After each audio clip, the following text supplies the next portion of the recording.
Jot down करें तो मैं एक एक्सेल शीट खोल लेता हूँ साथ में, ताकि हम थोड़े से नंबर्स भी कर सकें।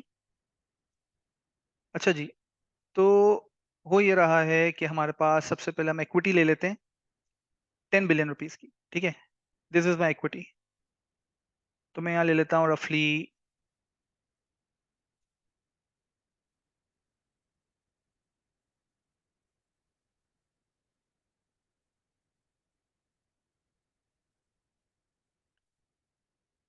10 अरब रुपए ले लेता हूँ। यहाँ पे मैं लिख देता हूँ रुपीज इन थाउजेंड्स। ठीक हो गया, ये हमने ले लिए 10 अरब रुपए, 3 जीरो कम है क्योंकि रुपीज इन थाउजेंड्स चल रहा है। ठीक है, अब हम अज्यूम करते हैं कि हमारा अगर इस दफा सितंबर वाले क्वार्टर में अगेन 3 अरब का नंबर आ जाता है, तो मैं वो 3 अरब रुपए यहाँ पे ऐड कर देता हूँ। ठीक है, प्रॉफिटेबिलिटी आ जाएगी क्योंकि अभी मैंने केस बनाया, आपको समझाया कि balance sheet is strong now for Pakistan Suzuki Motors. Short term investments 20 अरब की खड़ी हुई है, 3 अरब का कैश खड़ा हुआ है। ठीक है, तो we are very much safe. और लोन आप पूरा का पूरा उतार उतार चुके हैं, तो 13 अरब रुपए यहाँ हो गए। ठीक है, अब हम आते हैं वापस से हमारे एनुअल अकाउंट जो लास्ट ईयर के हैं, उनमें अभी हमने देखा हमारा प्लांट खराब है। टोटल कॉस्ट 10 अरब की है, 4 अरब रुपए उसके ऊपर बुक वैल्यू लगी है, बुक वैल्यू खड़ी हुई है। तो मैं अज्यूम करता हूँ, सेफली अज्यूम करता हूँ, मतलब just to kind of make sure कि हम बहुत ज्यादा एक्साइटेड ना हो रहे नंबर्स के ऊपर। अच्छा, शायद एक्सेल शीट शेयर नहीं हो रही थी, अब शेयर हो रही होगी। तो 10 अरब मैंने इक्विटी ले ली जून वाले क्वार्टर के नंबर्स के हिसाब से। 3 अरब मैंने अज्यूम कर लिया कि सितंबर क्वार्टर का रिजल्ट आएगा, 3 अरब का नफा होगा, वो मैंने ऐड कर दिया। 4 अरब रुपए हम ले लेते हैं हमारे प्लांट की रिवैल्यूएशन के, on the very safe side. ठीक है, फिर आप यहाँ आ जाए dies, which is again the next major item of your property plant and equipment. ये 12 अरब की इनकी कॉस्ट थी, 3 अरब सिर्फ इस साल इन्होंने ऐड किया है और इनकी वैल्यूएशन है 4 अरब रुपए की बुक वैल्यू आ रही है। तो मैं अज्यूम करता हूँ सेफ साइड पे कि चले हम बहुत ज्यादा इसमें चेंजेस नहीं करते क्योंकि चेंज होती रहती है। तो मैं 1 अरब की वैल्यूएशन इसके ऊपर ले लेता हूँ। 12 अरब वाले आइटम्स जो 4.5 पे खड़े हुए हैं, इनमें मैं कह रहा हूँ चलो नॉमिनल वैल्यूएशन का चेंज आएगा, 1 अरब रुपए हम ले लेते हैं। मतलब कॉस्ट के ऊपर 8-10% का हम फर्क ले लेते हैं सिर्फ, वो भी डॉलराइज बेसिस पे या कुछ भी आप समझ लें, एक एक रैशनल रखने के लिए चीज को। फैक्ट्री पे आ जाए तो फैक्ट्री इनकी खड़ी हुई है 45 करोड़ रुपए, 45 करोड़ रुपए पे, विच इज अगेन अनजस्ट।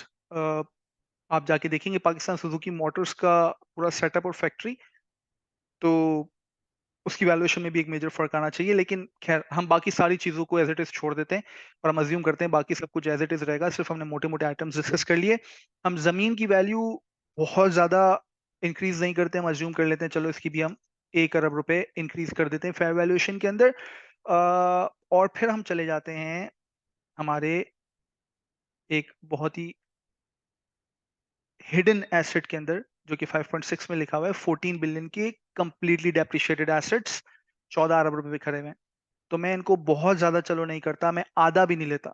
मैं कहता हूँ चलो हम आधे का आधा ले लेते हैं, हम 3.5 अरब ले लेते हैं इनकी वैल्यू के। वो बेनिफिट्स दे रहे हैं, कंपनी कमा रही है उनसे और वो आपकी कंपनी का पार्ट है, you are earning out of it.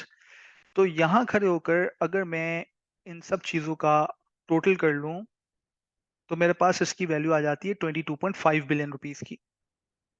मैं अगर अपने नंबर ऑफ शेयर्स देखूं, तो मेरे नंबर ऑफ शेयर्स हैं 82.3 मिलियन। 82.3 मिलियन शेयर्स हैं, हम ले लेते हैं 82.3 मिलियन शेयर्स। तो अब अगर मैं इस वैल्यू को डिवाइड कर दूं इस वैल्यू के साथ, तो हमारे पास ये नंबर आ जाता है 273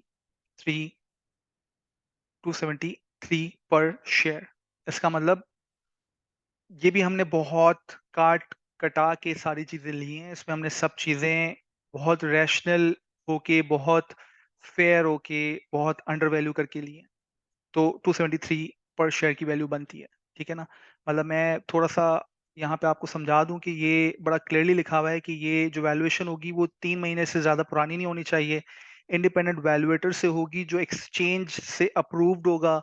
ठीक है, और फिर यहाँ पर जो रिक्वायरमेंट है, जब वॉलंटरी डीलिस्टिंग की वो एप्लीकेशन फाइल करेंगे, तो यहाँ लिखा हुआ है कि वैल्यूएशन रिपोर्ट आपने जमा करानी है स्टॉक एक्सचेंज को, और फिर ऑडिटर का सर्टिफिकेट भी जमा करवाना है।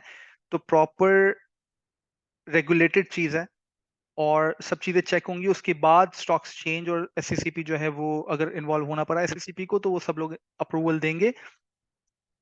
तो it's a very safe case. आज जो आपकी वैल्यू खरी हुई है वो 11 अरब 12 अरब रुपए पे मार्केट वैल्यूएशन है, मार्केट कैप है। 143 की इसकी वैल्यू है। अभी हमने अंदाजा लगाया कि इसकी वैल्यू होनी चाहिए 273। तो रफली we are eyeing towards around 100% के करीब का गेन। तो आई होप ये वैल्यूएशन आपको थोड़ा सा सेंस बना रही होगी और थोड़ा सा आपको आइडिया हो जाएगा कि पीएसएमसी की वैल्यू को हम कहाँ देख रहे हैं, अगर ये सारा काम हो जाता है और सही सही हो जाता है। ठीक है boss, I hope this helps you. Thank you so much, और फिर दुआ में याद रखें।